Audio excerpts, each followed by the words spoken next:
எப்பா முடிஞ்சு இப்ப அப்பாட்ட போய் கேட்றேன்டிதான். ஏய் பிரணேஷ் வந்துட்டான். வந்துட்டானா? எனக்கு விளையாட ஒரு புது கன் வாங்கிட்டப்பா ப்ளீஸ். கன்னா? பிரணேஷ் ஏற்கனவே வீட்ல நிறைய மாடல்ல கன்னு வச்சிருக்கல, அப்புறம் எதுக்கு புது கன்னு? இல்லப்பா இப்ப அந்த மாடல்ல புதுசா ஒரு கன் வாங்கிட்டப்பா. வாங்கிக்கலாம். போப்பா நீ எப்பயுமே இப்படிதான் சொல்லுவ. நான் போய் அம்மாட்ட கேட்டுக்கிறேன். கேட்ட உடனே உங்க அம்மா வாங்கி கொடுத்துருவாங்க. எனக்கு புதுசா ஒரு கன்னு வேணுமா, நீயாச்சும் வாங்கி தரியா? டேய் பிரணேஷ் ஏற்கனவே வீட்ல நிறைய கன் இருக்குல்ல, அதை வச்சு விளையாடுறா.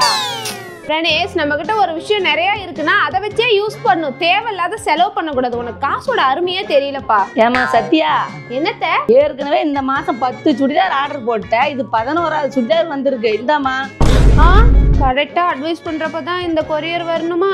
ஏம்மா நீ மட்டும் 11 சுடிதார் ஆர்டர் போடியா? நான் ஒரே ஒரு கண்ணை கேட்டதுக்கு காசோட அருமை தெரியுமான்னு கேப்பியாமா?